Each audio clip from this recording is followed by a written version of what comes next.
Boas, malta! Professor Vicente, mais uma questão da nossa Zona Nerd, desta vez da prova de 2018, segunda fase do Exame Nacional. Uma questão de indução top. Duas bobinas, 1 e 2, ligadas a osciloscópio. A gente já falou na aula de ondas que o osciloscópio é um equipamento que a gente utiliza para poder fazer o quê? Para poder verificar sinais. Então, no caso da onda sonora, a gente precisa de um microfone para converter a onda sonora em onda elétrica para poder aparecer aqui. No caso da tensão alternada, basta eu ligar os terminais do osciloscópio diretamente numa fonte de tensão alternada e o que vai aparecer é algo assim, uma corrente, uma tensão alternada, uma corrente alternada, depende do que você... Vicente, que pontinhos é esse aqui? São os pontinhos onde a gente vai plugar aqui os microfones, as coisas, os botões para aumentar ou diminuir a escala. Tá mal desenhado aí, mas você entendeu. Então vamos lá. Eu tenho duas bobinas 1 e 2 ligadas ao osciloscópio e essas bobinas rodam em zonas distintas, no quais existem campos constantes e uniformes. Ou seja, eu tenho duas espiras girando em zonas distintas, onde eu tenho campos magnéticos constantes e uniformes. Ele não falou que essas zonas distintas tinham campos distintos. Eu posso ter zonas distintas e o campo ser o mesmo. Ele não falou isso. Ele só disse que eram zonas distintas. Ou seja, uma espira está girando numa zona, a outra espira está girando na outra zona. Beleza. A gente já sabe que esse negócio de botar espira para girar dentro de campo magnético, isso vai fazer com que o nosso fluxo magnético, nós vamos fazer com que o nosso fluxo magnético varie de acordo com essa expressão aqui, fluxo igual a, o fluxo magnético vai ser igual a BA cosseno de θ, onde θ é ômega-t, então o fluxo vai variar assim. A força eletromotriz induzida vai variar, da mesma maneira, ou seja, vai variar uma função aqui onde eu tenho uma tensão máxima vezes um seno de ômega-t. Aí você me pergunta, Vicente, por que aqui era cosseno e aqui virou seno? Malta, é uma resposta um pouco complexa. Vocês viram que durante a aula eu expliquei por que eu não ia explicar por que do cosseno virou seno. Mas, se você for curioso, quando aprender o assunto derivadas, lá no 12º ano, a derivada de um cosseno é um seno. Portanto, isso aqui veio lá de uma derivada. Eu não vou entrar nesse conceito, ok? E a corrente induzida, vai ser uma corrente máxima vezes o seno de ômega-t. Para ficar igual aqui, em vez de botar BA, eu vou dizer que esse BA é o fluxo máximo, ok? Então, com isso, eu tenho o meu trio aqui. O fluxo varia com o tempo de acordo com a função cossenoidal, a tensão varia com o tempo em função de uma tensão senoidal e a corrente varia com o tempo de acordo com uma corrente senoidal. Esses valores aqui são os valores máximos. Isso significa que se você tiver qualquer um desses gráficos aqui, por exemplo, imagine que esse gráfico aqui é o gráfico da tensão em função do tempo. O que é isso aqui? Isso aqui é o valor máximo. Isso aqui é a tensão máxima. É a amplitude, é aquela amplitude. Ah, Vicente, naquela equação que a gente aprendeu lá em ondas, A seno de ômega-t, esse A aqui é a amplitude, só que aqui eu estou chamando de amplitude da tensão máxima. Bem, eu expliquei durante as aulas em detalhes por que os gráficos de fluxo eram assim, por que a tensão era assim e por que a corrente era assim. Pronto, então a gente já sabe isso aí. A análise dos sinais obtidos no ecrã permitiu estabelecer que as forças eletromotrizes U1 e U2 eram representadas por essas expressões. 7,5 vezes 10 a menos 2 seno de 20 πt e 1,5 vezes 10 a menos 3 seno de 20 πt. Ou seja, exatamente esses valores aqui. Quanto é esse número aqui? Quanto é a tensão máxima? A tensão máxima na primeira é esse valor e na segunda é esse valor. Quanto é o ômega? O ômega é 20π. E quanto é que é o ômega? 20π. Significa que essas espiras estão com a mesma velocidade angular. E se elas estão com a mesma velocidade angular, elas estão girando, né, com o mesmo período e, portanto, com a mesma frequência. Essas espiras... Calma que eu fiquei um pouco tonto aqui agora. Essas espiras estão girando com a mesma velocidade angular. Comparando as forças eletromotrizes geradas pelos terminais nas bobinas 1 e 2, é possível concluir que... Então vamos lá. O que eu posso concluir olhando para esse gráfico? Olhando para isso aqui, eu já chego à conclusão de que é uma função sinusoidal, veio de uma força eletromotriz que variou com o tempo de acordo com a função cossenoidal, gerou uma força eletromotriz senoidal e uma corrente senoidal. Isso aqui está em detalhes na nossa aula de noções de corrente alternada. Ok. Comparando as forças eletromotrizes, o que é que nós podemos concluir? Letra A. A área de cada espira é diferente. A área da espira 1... calma, deixa eu ler direitinho, que eu estou lendo rápido. A área de cada espira da bobina 1, lembre que uma bobina é um conjunto de espiras. Então, a área de cada espira é diferente da área de cada espira da bobina 2?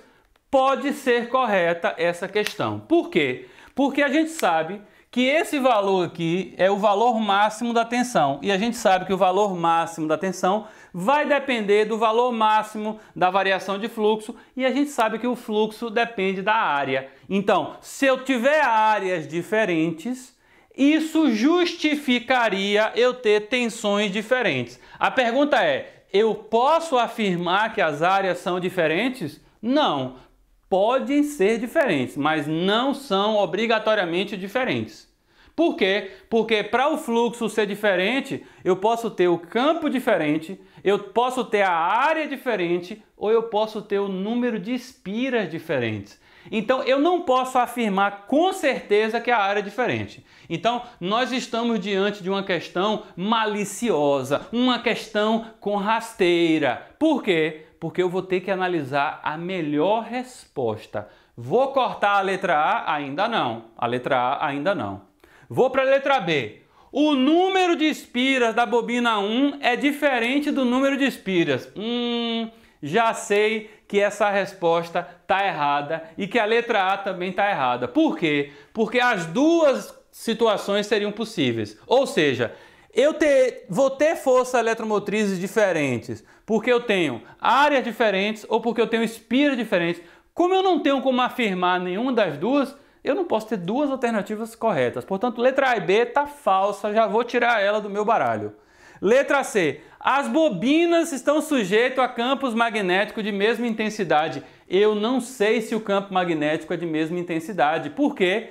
Porque ele disse que eram zonas distintas. O campo pode ser o mesmo ou o campo pode ser diferente. Então, malta, eu não posso concluir a letra C. Agora vamos ver a letra D. As bobinas estão a rodar com velocidades angulares de mesmo módulo. Verdade. Olha só, qual é o argumento da minha função? Não é ômega-t? Então, quem é o ômega da primeira? O ômega é 20π radianos por segundo. Qual é o ômega da segunda? O ômega da segunda é 20π radianos por segundo. Moral da história, elas têm a mesma velocidade angular e como velocidade angular a gente calcula 2π sobre período ou 2π vezes a frequência, significa que se eu tenho o mesmo ômega e o 2π é uma constante, obrigatoriamente o período e a frequência são iguais. Portanto, poderia ser uma alternativa correta. Mas nesse caso, a gente já sabe que é a letra D de doido. Beleza?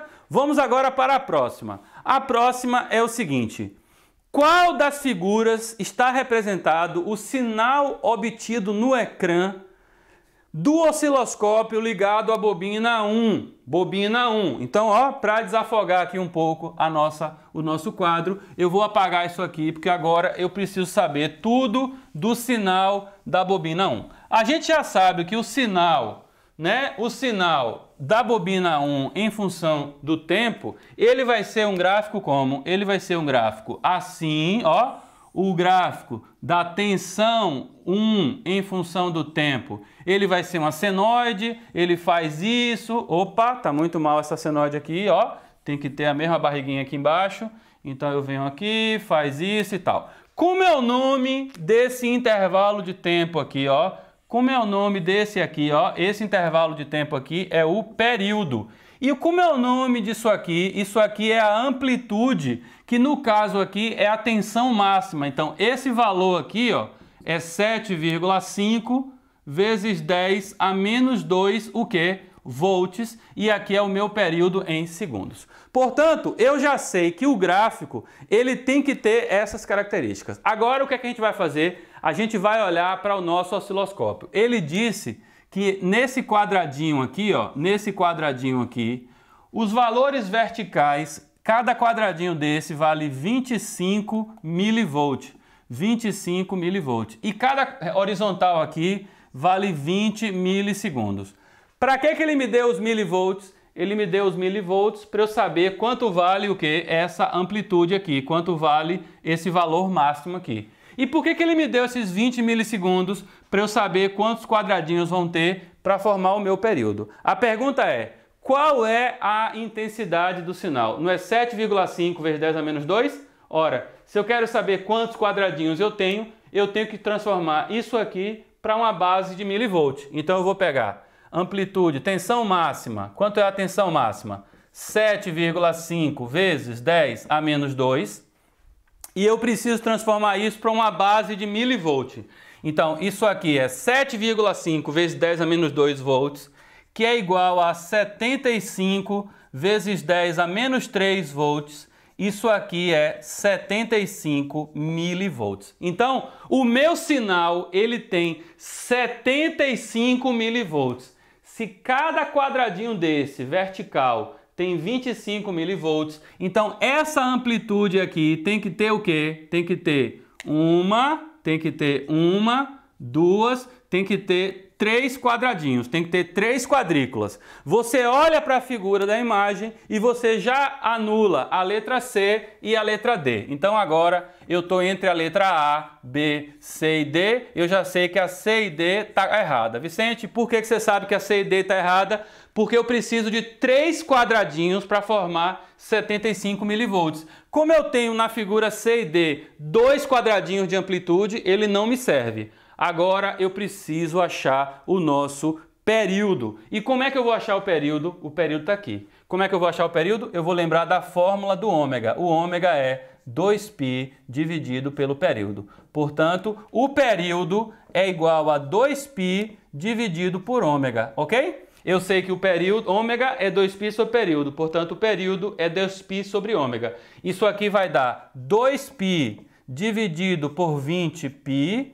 Isso aqui, ó, o π vai cortar e vai ficar 1 sobre 10 segundos.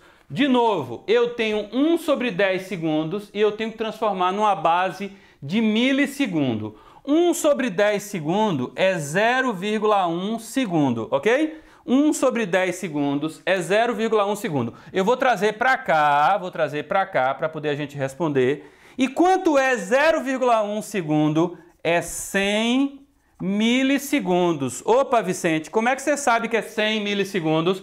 Porque 100 é 10 ao quadrado, milissegundo é 10 a menos 3, e, portanto, 10 ao quadrado multiplicado por 10 a menos 3 dá 10 a menos 1, que é o nosso 0,1. Então, eu transformei de segundo para milissegundo. 100 milissegundos. Aí eu pergunto a você, a nossa base não é 20 milissegundos? É. Se a nossa base é 20 milissegundos, significa que o nosso período tem que ter quantas quadrículas daqui para cá? 1, 2, 3, 4, 5 quadrículas. Então eu tenho 5 quadrículas aqui e 3 quadrículas aqui. Portanto, a resposta é a letra B de bola. Espero que vocês tenham gostado, espero que vocês tenham entendido. Qualquer dúvida, mete lá na seção de Tira Dúvida, que eu terei o maior prazer em ajudar-vos, ok? Um grande abraço, um grande beijinho e até a próxima. Tchau!